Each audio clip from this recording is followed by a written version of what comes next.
So we're gonna shift gears real quick. I'm gonna transition us into the unknown. And once again, everybody, welcome to the Morrison Planetarium. I just want to introduce myself real quick. My name is Christian. I'm actually right behind you. I'm going to be your planetarium presenter. Hey, good afternoon, everybody. Nice to see you. But don't hurt your necks. Look forward into the dome before you. That's where all the action, where the show's going to be. Everything that you see in purple is going to be one massive screen, thanks to the help of 6 different projectors, kind of hiding a tour of the universe. And essentially, it's completely live. What that means is you're going to be hearing my voice for the next 30 minutes or so. I'm going to start us off very close to home, starting at Earth, and we're going to zoom all the way out to the very edge of the observable universe. Does that sound like fun? Yeah.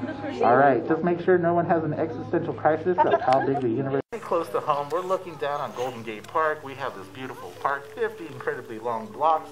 We can take you all the way to the ocean. And of course, we got the music concourse right over here. We've got the Young across the way. And of course, we're right here in the California Academy of Sciences. But more specifically, we're right here inside the Morrison Planetarium, under this little hill. But now we're going to start to pull to the Golden Gate Bridge. And past the Golden Gate Bridge, you can see the Marin and the headlands. Towards the east, we can see Treasure Island and Oakland. And now that we're zooming much further away, we can start to get a better image of the Bay Area. Can you see your house from here? I can tell this is going to be a fun group already. And just to let everybody know, the software that we're using here is called OpenSpace. OpenSpace is a relatively new program. It's in its beta phase, which means that it'll have a couple of bugs / glitches here and there, but shouldn't be nothing or not too much to worry about.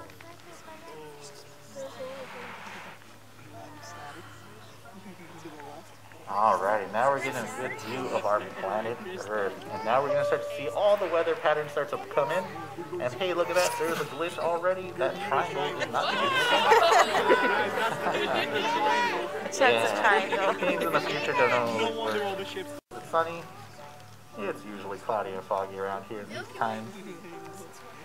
But before we get too far away, I do want to focus on one thing pretty close to home. So we're going to shift gears real quick.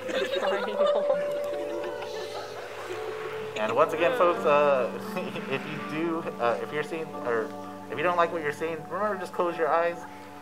There we go. So what we're looking at now is known as the International Space Station. It's this orange line that's orbiting or pretty close to planet Earth. And the International Space Station, it orbits only 225 miles above the surface of the Earth. 225 miles, that's not far nowadays, because traveling into space gets really expensive. You got to account for all the rocket fuel to get you off the planet. You got to account for all the food, the water, all the air you're going to be breathing, and that gets really expensive. Unless you're a billionaire and you want to start your own space company, then that's a whole different story. But let's make our way over to our nearest natural neighbor to us in space, the moon. Yep.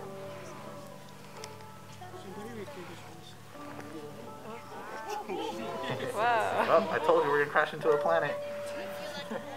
Alright, so now we're making our way towards the moon. Now, we have sent humans here before. This was between 1969 and 1972. Thanks to the help of NASA's 6 Apollo missions, where we brought a total of 12 incredibly lucky guys to walk on the surface of the moon. Now, this is the only brief presence of humans on another body in the solar system.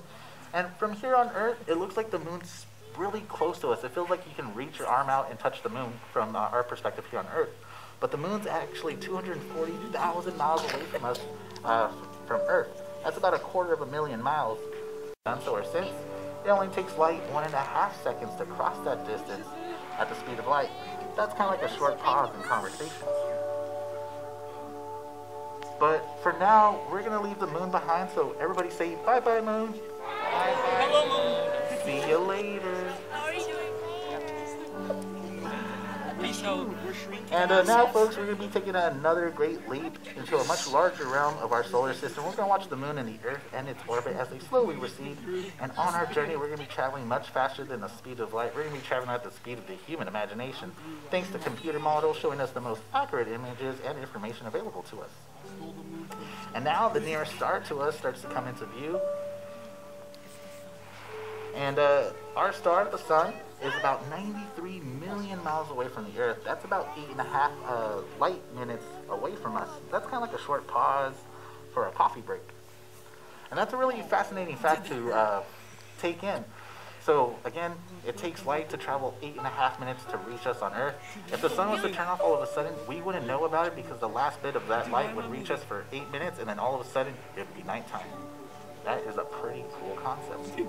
But fast enough to escape the sun's gravity and leave our solar system behind. But even the most distant of these robot adventures, Voyager 1, has not yet traveled as far as light travels in a single day. Now, for light to reach all the way to Pluto, that's about 9 light hours. Whew, at the speed of light, so 9 hours.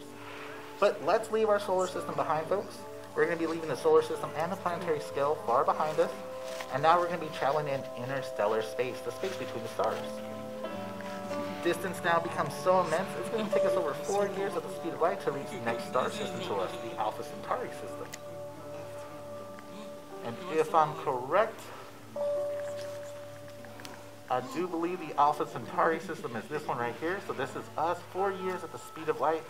That's about the same amount of time for a college education from freshman year to graduation, at least before the budget cuts. The radiosphere represents the current limits of the most distant radio signals humanity has ever broadcasted, or rather leaked into space. And it extends about 90 light years in all directions, emitting from the Earth. This first began in the early 1930s with strong radio waves, early television, and radar signals, and then later the detonation of atomic weapons. All these things are emitting electromagnetic radiation, which is strong enough to escape the Earth's ionosphere. Now, humans were broadcasting well before that, but the earliest radio was not quite powerful enough to escape the Earth. And since all these signals are electromagnetic, they are traveling at the speed of light, so this is kind of like humanity's electromagnetic footprint in the universe. And of course, the radiosphere is always expanding at the rate of 1 light year per year, so is anybody out there listening? Discovered over the last 22 years, which has at least 1 or more planets orbiting around them. We call these planets exoplanets, and we're looking for any of them that are Earth-like with conditions suitable for life as we know it. Our technology is not yet able to answer that question, but new generations of astronomical instruments are devoted for that search.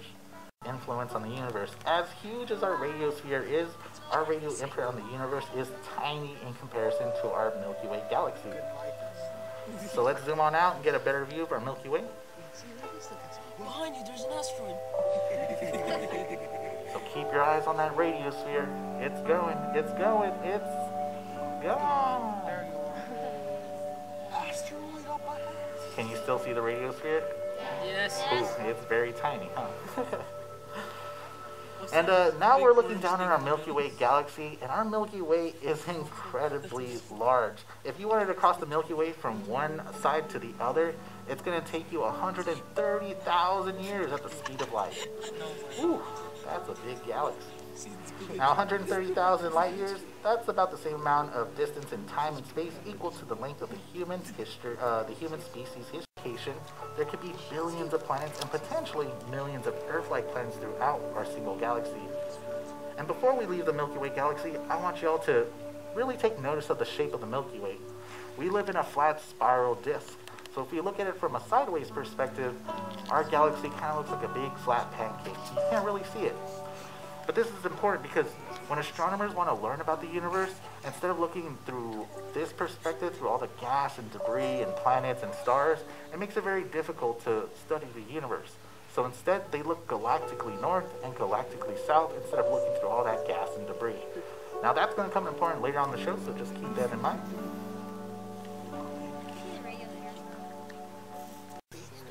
Each galaxy containing hundreds of billions, perhaps trillions of stars.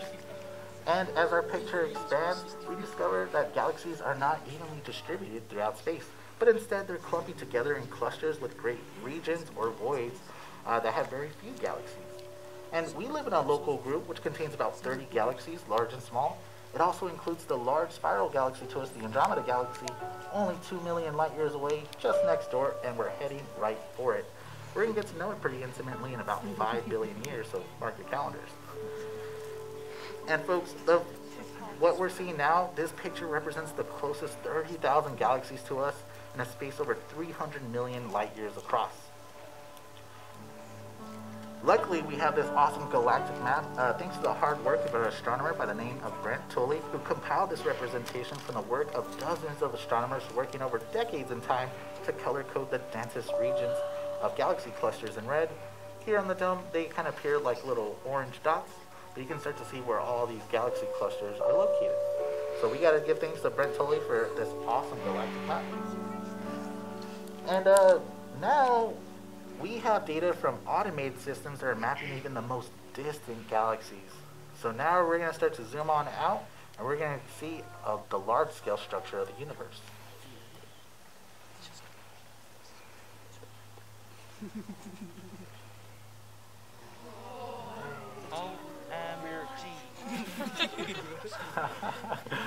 Y'all are really funny today. And alright folks, so now we're looking at the large-scale structure of the universe, and we still see that clumping and clustering of groups and strands with immense empty regions where little can be observed. And by the way, the universe is not shaped like a bow tie. Remember when I told you that the Milky Way is a flat spiral disk? Well, if we were to line up our Milky Way galaxy, it would line up directly like this. So again, we look galactically north and galactically south instead of looking through all that gas and debris. Eventually, our technology will improve and get better, and we'll be able to scan these darker portions of the sky. We'll be able to look through all that gas and debris, and eventually we'll be able to map out more larger regions of the universe. You can imagine a sample of this, but just in every direction. Galaxies in orange, these are the ones all the way out here. And these blazing objects are all billions of light years away. So now we're looking so far back in the depth of space and time that the most distant quasars represent the universe at a much earlier age. We're nearing the very beginning of galaxy formation. In other words, with the quasars, we're viewing a sort of awkward, gawky teenage version of the universe. And before there was a teenager, there was a baby. We're going to press on. We're going to look even much further back before the quasars, to a time before planets and stars and even galaxies began to form. Folks, we have now entered the cosmic microwave background image. So this is the very edge of the observable universe. Now, all evidence indicates that the universe that we live in is about 13.8 billion years old. And this is all from data compiled by Planck and other automated systems. This is a picture of an infant universe at a mere 380,000 years after the Big Bang occurred, where space and time began. And what we're looking at is not a... Alrighty folks, let's make it, let's head home. Alrighty folks, we're crossing the expanse of 13 billion light years. We present you with this view of our universe and the latest in cosmological and astronomical information. We're covering eons and observing objects billions of light years apart. Now, we live in a golden age of astronomy. New generations of telescopes and spacecrafts are extending the reaches of our eyes, preparing for that eventual race between the advancement of technology and the accelerating expansion of the universe. With that thought, I want to remind you all that astronomy is for everyone. You don't need to be a rocket scientist to enjoy the beauties and wonders of our universe. All you need is the night sky, and if you can, get away from the lights of our cities and look up. Even a good pair of binoculars makes for a decent first telescope, and there's astronomy clubs all around the world that invite people just like you to peer into their telescopes and take a look into the great beyond, allowing you, those who dream amongst the stars. But now it looks like we're making our way back to our Milky Way. We're heading right for that radiosphere, passing those exoplanets along the way.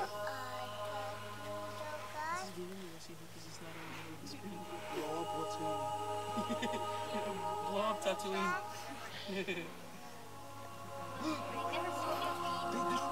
And now we're making our way back to our star system, our solar system, the little piece of the universe that we inhabited.